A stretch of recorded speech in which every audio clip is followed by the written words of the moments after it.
Good morning बच्चों। आज हम लोग कक्षा 6 क्लास 6 सामाजिक विज्ञान पाठ 7 भाग 1 गुप्त साम्राज्य के बारे में जानने का प्रयास करेंगे।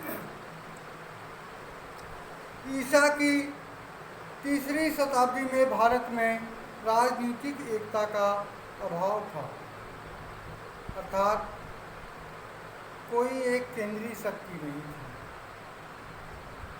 यहाँ पर कोई भी केंद्रीय शक्ति नहीं थी। उत्तर में कुषाणों और दक्षिण के सातवाहनों के साम्राज्य का पतन होने के बाद अव्यवस्था और दिशाहीनता की स्थिति उत्पन्न हो गई थी और भारत बड़ी संख्या में छोटे छोटे स्वतंत्र राज्यों में बंट गया था और ये राज्य आपस में युद्ध किया करते थे, लड़ा करते थे। ईसा की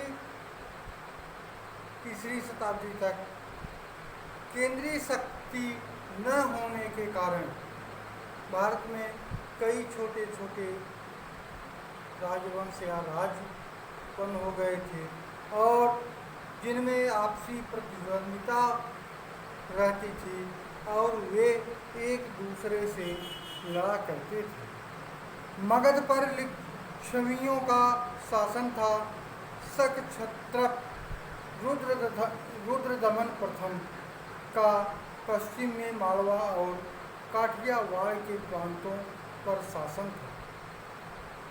ऐसी परिस्थिति में ईसा की चौथी शताब्दी के आरंभिक वर्षों में भारत में एक नए राजवंश का स्थापना हुआ और जिसने लंबे समय तक शासन किया। यह एक शक्तिशाली साम्राज्य था और यह राजवंश इतिहास में गुप्त राजवंश के नाम से जाना जाता है। भारत के इतिहास में गुप्त वंश का उद्भव विशेष चर्चित है। इस वंश का भारत पर लगभग 200 वर्षों तक शासन रहा। इनके शासन काल में अव्यवस्था और अराजकता की स्थिति समाप्त हो गई और एकीकरण की प्रवृत्ति उत्पन्न हुई। गुप्त शासकों के संरक्षण में कला, साहित्य, विज्ञान और उद्योगों का विकास हुआ और इन्हीं को दृष्टिगत रखते हुए गुप्त वंश को भारत का स्वर्ण युग कहा जाता है, अर्थात चतुर्दिक सफलता, चाहे वह कला का क्षेत्र हो, साहित्य हो, विज्ञान हो, उद्योग हो, सबके चतुर्दिक विकास होने के कारण गुप्त काल को भारत का स्वर्ण काल कहा जाता है, स्वर्ण युग कहा जाता है। गुप्त वंश का संस्थापक श्री गुप्त था, जिसका शासनकाल 240 से 280 के बीच था। श्री गुप्त ने घटोत्कच को अपना उत्तराधिकारी बनाया, जिसने 280 से 319 ईस्वी के बीच शासन किया। ये दोनों शासक कहाँ पर शासन करते थे, इसकी बहुत ही कम जानकारी मिल पाई है। समुद्रगुप्त प्रथम 319 से 335 ईस्वी तक शासन किया। घटोत्कच के बाद चंद्रगुप्त प्रथम 319 में राजा बना।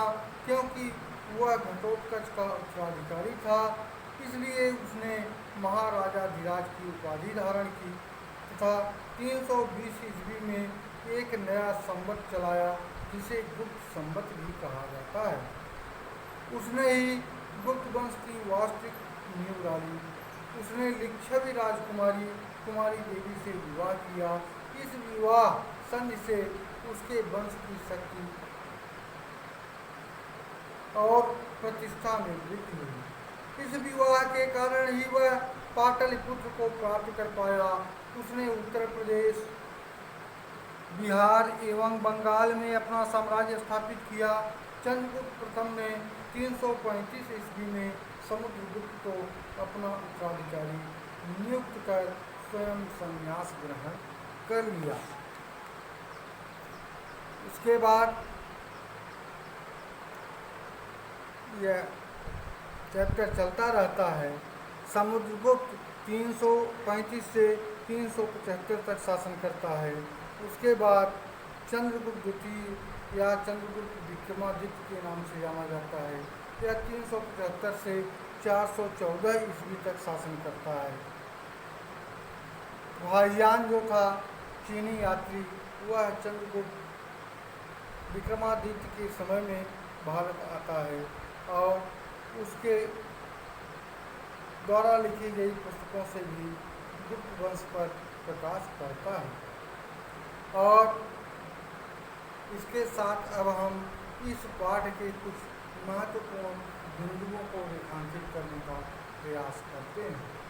सबसे पहली बात है, ईसा की 4वीं शताब्दी के आरंभिक वर्षों में जिस नए शक्तिशाली राजवंश की स्थापना हुई, वह राजवंश गुप्त वंश कहा जाता है या गुप्त वंश कहलाया। समुद्रगुप्त के पुत्र का नाम चंद्रगुप्त विक्रमादित्य था। चंद्रगुप्त के सिंहासन पर बैठते ही कुरों का भारत पर आक्रमण हो गया, जिसे उसने बड़े पराक्रम से विफल किया। श्री गुप्त वंश का संस्थापक था। उसने अपना उत्तराधिकारी घटोत्कच को बनाया। अब इसको आप नोट कर लेंगे नोटबुक में और याद करते रहेंगे तथा अब हम इसी अध्याय का अभ्यास प्रश्न देखने का प्रयास करते हैं, उस पर प्रकाश डालते हैं। और उसमें भी आपका सबसे पहला क्वेश्चन जो है वह है सही विकल्प पर सही का चिन्ह लगाएंगे।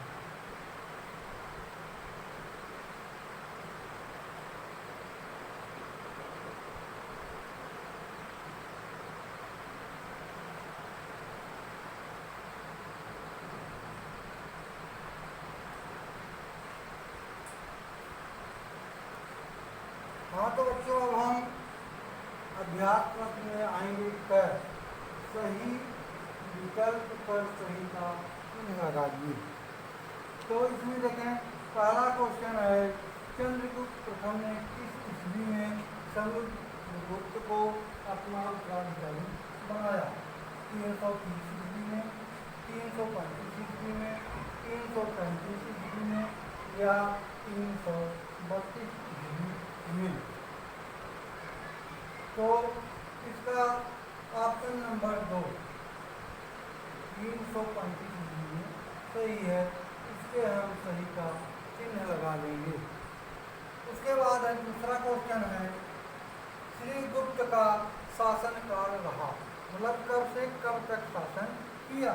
4 ऑप्शन है, 240 से 280 ईस्वी तक, 240 ईस्वी से 282 ईस्वी तक, 241 ईस्वी से 280 ईस्वी तक, 240 ईस्वी से 242 ईस्वी तक। तो इसका ऑप्शन नंबर 1 240 ईस्वी से 280 ईस्वी तक श्री गुप्त का शासनकाल था। तो इसका ऑप्शन नंबर 1 हम सही लगा देते हैं। उसके बाद तीसरा क्वेश्चन है भारत का नेपोलियन कहा जाता है, अर्थात भारत का नेपोलियन किसे कहते हैं? इसका ऑप्शन नंबर 1 है चंद्रगुप्त को, दूसरा समुद्रगुप्त को, तीसरा कुमारगुप्त को, चौथा स्कंदगुप्त को। तो इसका ऑप्शन नंबर 2 समुद्रगुप्त, अर्थात भारत का नेपोलियन समुद्रगुप्त को कहा जाता है या समुद्रगुप्त भारत का नेपोलियन कहलाता है। चौथा क्वेश्चन है चंद्रगुप्त विक्रमादित्य लगभग गद्दी पर बैठे लगभग किस सन में, किस ईस्वी में सिंहासनारूढ़ हुआ, गद्दी पर बैठा। तो यह ऑप्शन नंबर, यहाँ देखें, ऑप्शन नंबर 1 372 ईस्वी में, 377 ईस्वी में, 375 ईस्वी में या 376 ईस्वी में। इसका ऑप्शन नंबर 3 375 ईस्वी में सही है। इस पर हम सही का चिन्ह लगा देंगे, अर्थात चंद्रगुप्त विक्रमादित्य 375 ईस्वी में गद्दी पर बैठा। और इसको आप नोट कर लें, याद करते रहें। इसके बाद हम एक स्थानों की पूर्व तथा सही कथन पर सही और गलत कथन पर गलत का चिन्ह लगाने का प्रयास करते हैं।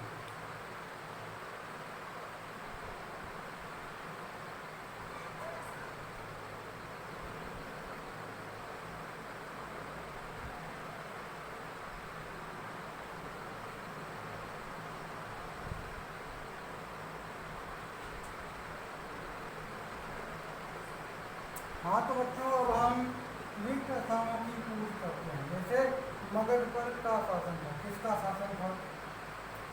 शैलियों का। यहाँ भरेंगे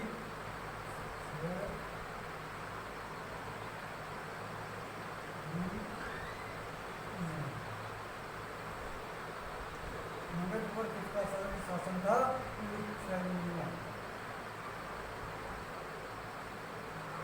फिर दूसरा है एक चीनी यात्री का, हाहियान।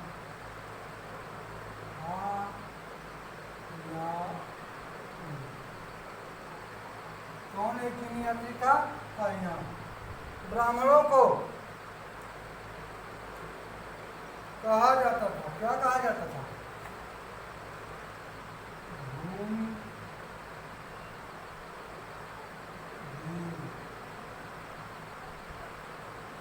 ब्राह्मणों को भूमि देव कहा जाता है। गुप्त काल में को काफी बढ़ावा मिला, जिसको संगीत को, इसको संगीत को काफी बढ़ावा मिला। ग है सही कथन पर सही तथा गलत कथन पर गलत का चिन्ह लगाइए। गुप्त काल की राष्ट्रीय भाषा संस्कृत है, सही है। गुप्त वंश का संस्थापक श्रीगुप्त था, सही है।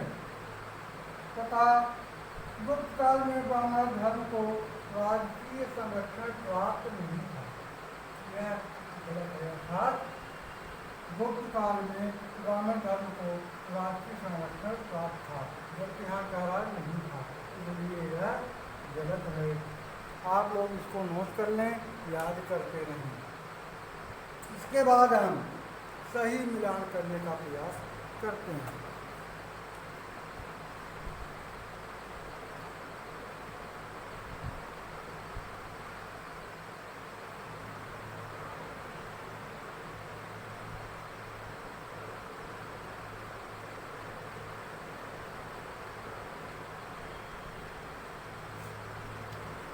तो घर आएगा निम्नलिखित का सही मिलान कीजिए। यहाँ दिया गया है सूत्रक, अमर सिंह, कालिदास, विशाखदत्त, बराहमिहिर। यहाँ पे है मिर्च, कटकन, अमरकोश, मुद्राक्षर, गुरुत्वाकर्षण की खोज, अभिज्ञान, शाकुंतलम। तो सूत्रक जो है यह सीधा सीधा मिर्च कटकन से ही मिलेगा, वह एकदम सही है। अमर सिंह, अमरकोश, यह भी सीधा सीधा मिलान है, वो सब पहले से ही मिला हुआ है। कालिदास 3 है, यह हो जाएगा 5वें से। अभिज्ञान शाकुंतलम से मिलाना है। चौथा विशाखदत्त, मुद्रा राक्षस से मिलेगा। और पांचवा है बरात विधि। यह आपका 4 नंबर गुरुत्वाकर्षण की खूब से बयान किया गया है। इसी के साथ यह चैप्टर समाप्त होता है।